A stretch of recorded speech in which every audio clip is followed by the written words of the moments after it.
सुनो, क्या आपके भी फ़ोन में कहीं भी मान लो कि जब हम इंस्टाग्राम देख रहे थे, फ़ेसबुक देख रहे थे या फिर हम यूट्यूब देख रहे थे, खूब सारे रील्स देख रहे थे और उसके बीच में ये बाबा जी खूब सारे घूम रहे होते हैं। आपको नहीं दिखता? मेरे फ़ोन में तो बहुत सारे बाबा जी घूम रहे होते हैं और फिर कई बार ना हम में से कई लोगों को ऐसे लगता होगा देख के इन बाबा जी को कि भाई इनके चक्करों में नहीं पड़ना, इनके चक्करों से तो दूर ही रहना है। आपको भी ऐसा लगता है? मुझे लगा मैं एक बार चेक तो करूँ कि इनके चक्करों में हम फँस जाते हैं या फिर ये हमको चक्करों से बाहर निकालने वाले हैं। क्या ख्याल है आपका? चलिए देखते हैं आज। तो ऐसे ही वाले जो ये बाबा जी वाले सवाल लेके ना एक बारी लक्ष्मी माता जी जो है हमारी लक्ष्मी माता जी, वो विष्णु लोक में विष्णु भगवान जी से पूछने लगती है कि भाई ये सब क्या होता है? ये बाबा लोग, ये गुरु लोग, ये सब क्या है? क्या चक्कर है इनका? उनकी अपनी बात चल ही रही थी। इसी बीच में पता है क्या हुआ? वहाँ पे ना नारद जी आ गए। नारद जी जानते हो ना? यस, वही वाले नारद जी। वो आ गए भगवान विष्णु को मिलने के लिए नारायण नारायण करते हुए और जब वो अंदर आ गए तो उनको स्थान दिया गया बैठने के लिए। वो बैठे, वहां पे बैठ के उन्होंने जो भी उनको पूछना था पूछा और पूछने के बाद नारायण नारायण करके निकल रहे थे। जैसे ही वो थोड़ी दूर निकले इतने में भगवान विष्णु तो जानते ही हो आप, उनकी लीला अपरंपार है। भगवान विष्णु की तो कहानियां आप जान लो, कन्हैया के रूप में आए हो या श्री राम जी के रूप में, बहुत सारी स्टोरीज आपको पता ही है। तो फिर जैसे ही नारद जी वहां से निकले, भगवान विष्णु ने लक्ष्मी जी से कहा कि जहाँ पे नारद बैठे थे वहां पे गोबर से लिपाई पुताई करके सफाई कर लो। अब ये बात उन्होंने तो लक्ष्मी जी को कही, लेकिन नारद जी ने सुन लिया। नारद जी को लगा कि अरे वो निकल ही रहे थे, बाहर ही थे, कि भाई ऐसा क्या हो गया कि भगवान ने मेरे जहाँ बैठा था मैं वहां पे बोला कि भाई सफाई कर लो, मैं इतना अशुद्ध तो नहीं हूँ। तो अब तो मुझे एक बार पूछना होगा कि भाई बात क्या है, ऐसी कौन सी गलती हो गई। तो फिर नारद जी वापस आ गए भगवान के पास और भगवान विष्णु को पूछा कि प्रभु मुझसे ऐसी कौन सी गलती हो गई है, क्या हो गया ऐसा कि आपने माता से ऐसा कह दिया। तो फिर भगवान ने कहा, उनके देखो नारद जी जो थे वो भी बहुत प्रिय थे भगवान विष्णु को, तो उनके जीवन में जो कमी है ना उसको भी कौन दूर करता, स्वाभाविक है वही दूर करते, लेकिन ऐसे बोलते तो समझ नहीं आनी थी। तो भगवान को लगा, श्री हरि नारायण को लगा कि लक्ष्मी जी को नारद जी को दोनों को इकट्ठे समझा दिया जाए तो उन्होंने क्या किया, जानबूझकर नारद जी को यह सुनाया कि भाई ऐसा ऐसा कर दो तुम। तो उन्होंने नारद जी से कहा कि भाई नारद जी बात तो सही कह रहे हो, आप दिन भर नारायण नारायण जपते हो, जब चाहो मुझसे मिलने आ सकते हो, फिर भी मैंने ऐसा कहा क्यों, क्योंकि आपके जीवन में गुरु नहीं है। यानी ये बाबा उनमें से कोई एक गुरु जो आपके प्रिय गुरु होने चाहिए, जिनको आप मानते हो, जिनके टीचिंग्स को मानते हो। तो नारद जी ने कहा भगवान मुझे क्या जरूरत है, मैं तो ऑलरेडी आपके पास हूँ ना, जब मन करे मैं आ सकता हूँ, दिन भर नारायण नारायण जपता हूँ, तो मुझे गुरु की क्या जरूरत है, गुरु की क्या ऐसी महिमा है कि मुझे ये सब सुनना पड़ रहा है। तब भगवान ने कहा, लक्ष्मी जी तो साइलेंट होकर सिर्फ सुन रही थी कि ये चल क्या रहा है। फिर भगवान नारायण ने कहा कि एक काम करो नारद, मैं सबके जवाब दूंगा, लेकिन उसके पहले तुम्हें एक काम करना होगा। नारद जी ने बोला बोलो भगवान क्या करना है। तो नारद जी को भगवान ने कहा कि तुम अभी इसी वक्त पृथ्वी लोक पर, यानी कि अर्थ, प्यारी सी ब्यूटीफुल सी प्लैनेट अर्थ, धरती पे जाइए और वहां पे जो भी पहला इंसान मिले ना उसको तुम अपना गुरु बना लेना और फिर आके मुझे बताओ तो मैं जवाब देता हूँ। नारद जी ने सोचा ये कौन सी बड़ी बात है, ठीक है चलो मैं जाता हूँ।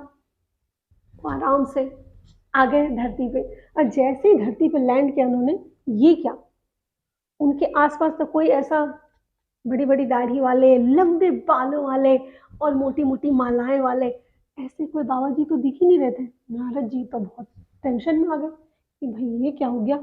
यहाँ देखते हैं तो वो तो एक मछुआरा वहां पे नदी के पास बैठा है, मछली मार रहा है और वहीं वो मछली सेक भी रहा था। तो फिर उसने सोचा कि भाई इस व्यक्ति को मुझे गुरु बनाना है, इस मछुआरे को, इसको क्या आता होगा भला, ये मुझे क्या पाठ पढ़ा लेगा। फिर ऐसे सोच के और 2 मिनट नारद जी रुक गए, गए उसके पास बात करने के लिए, भाई भगवान ने भेजा है तो कुछ तो सोच के भेजा होगा। तो गए और उनको पूछते कि भाई मछुआरा आप कर क्या कर रहे हो यहाँ पे। मैं मछली मार रहा हूँ, तुम्हें दिखाई नहीं दे रहा। बोला मैं नारद हूँ, ऋषि नारद, आपको पता है? तो उन्होंने बोला कि जी ठीक है ऋषि जी, आपको प्रणाम। तो फिर उन्होंने बोला अरे अरे सुनो, अभी आधी बात हुई है हमारी, मैं आपको गुरु बनाने आया हूँ, क्या आप मेरे गुरु बन जाओगे? मुझे वैसे समझ तो नहीं आ रहा कि आपको इतना कुछ आता होगा, फिर भी भगवान ने मुझे भेजा है तो आप मुझे बता दो कि आप मेरा गुरु बनना स्वीकार करोगे? मछुआरे ने कहा अरे नहीं नहीं नहीं, मुझे तो कुछ आता जाता नहीं है, तुम तो जाओ। फिर नारद जी ने सोचा कि अरे भाई बात तो ये सही कह रहा है, इसको क्या आता होगा जो ये मुझे बताएगा और जिसको सुन के मेरा कल्याण होना है।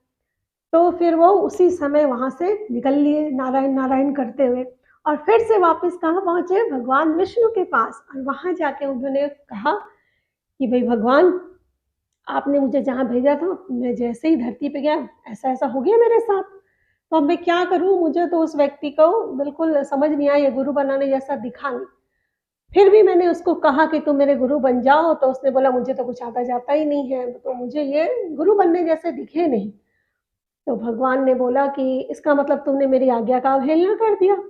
तो फिर उसने बोला नहीं नहीं प्रभु, मैं तो गुरु मान रहा हूँ, लेकिन ऐसा ऐसा है, ये सब कुछ कमियां हैं उस व्यक्ति के अंदर। तो भगवान ने बोला अरे नारद, जब तुमने मान लिया कि वो गुरु है, फिर उनकी बुराई तुम कर रहे हो कि वो मछुआरा है, उसको बुद्धि नहीं है, कुछ आता जाता नहीं है, वो तुम्हें क्या सिखाएगा? तो तुमने तो अभी गुरु निंदा कर लिया, गुरु निंदा करने से तुम्हारे साथ क्या हो गया? तुम्हारा तो पतित होना निश्चित है, अब तुम्हें 84 लाख योनियों में जन्म लेना पड़ेगा। अब मैं कुछ नहीं कर सकता, अब तुम पहले इसको निपटा के आओ, फिर हम इस पे चर्चा करेंगे। अब तो नारद जी फंस गए भाई बिना मतलब के झंझट में। फिर नारद जी ने बोला कि यार भगवान प्लीज मुझे बचाओ, नारायण नारायण प्लीज मुझे बचा लो। फिर भगवान ने कहा कि अब इससे मैं तो नहीं मुक्त कर सकता, तुम्हें ये झेलना होगा, 84 लाख योनियों में घूम के आओ, फिर बताओ। अब अगर तुम्हें कोई बचा सकता है तो तुम्हें बचा सिर्फ वो तुम्हारे गुरु ही सकते हैं, तो अब तो तुम उनके पास ही रवाना हो लो। फिर नारद जी ने सोचा ओह ऐसा है, 84 लाख योनि, नो प्लीज। वो दौड़ के भागते और गायब हो गए, तुरंत से पहुंच जाते उसी मछुआरे के पास, और फिर जाते ही वहां पे अब की बार उसके पैर पकड़ लेते कि गुरुजी प्लीज मुझे बचा लो, गुरुजी बचा लो, गुरुजी बचा लो। तो मछुआरा डर गया, अरे नारद जी आप ये क्या कर रहे हो? तो फिर नारद जी ने कहा कि भाई मैं आपको अपना गुरु मानता हूँ और मेरे साथ ये सब कुछ हो गया, और मैं तो गुरु को मानता ही नहीं था।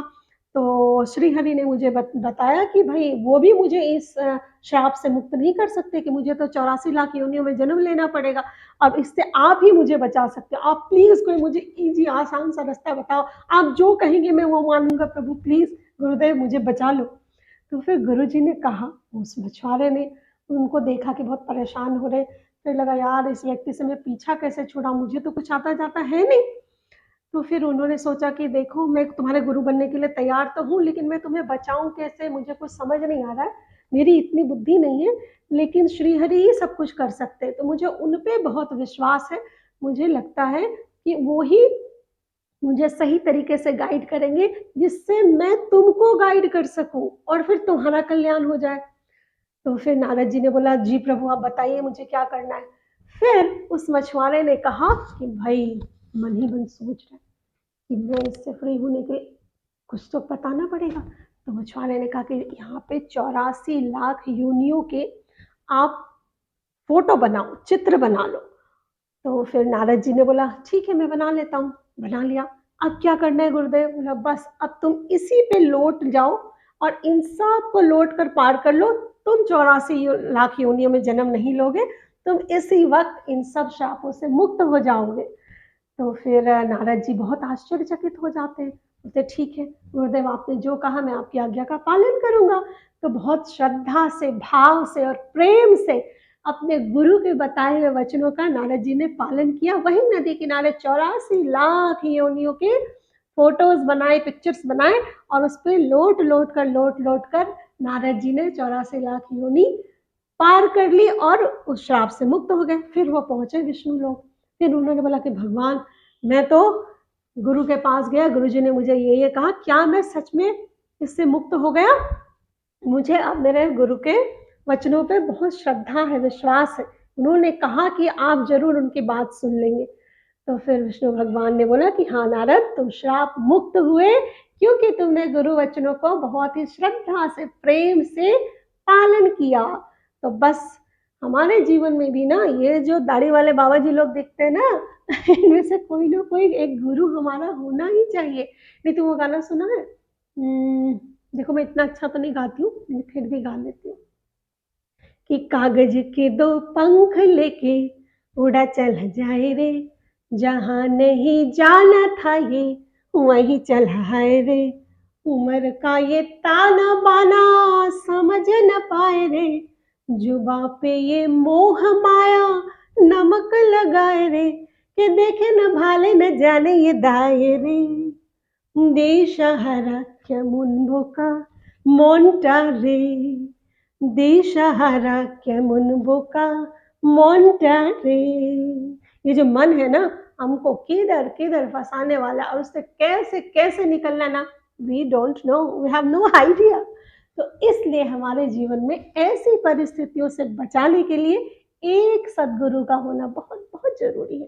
चाहे जिस पे भी विश्वास करते हो, जिस भी गुरु को मानते हो, ज़रूर उनके टीचिंग्स को मानिए, उनके बातों को फॉलो कीजिए। तो ये हमको इन सब चक्करों में गिराने वाले नहीं, इन चक्करों से मुक्त करने के लिए ही आए हैं। कैसे लगी आपको यह स्टोरी? कमेंट करके ज़रूर से बताइएगा। आपके जो भी गुरुजी हैं उनको ज़रूर से याद कीजिएगा। उन सबको इस चरणों में मेरी तरफ से प्रणाम।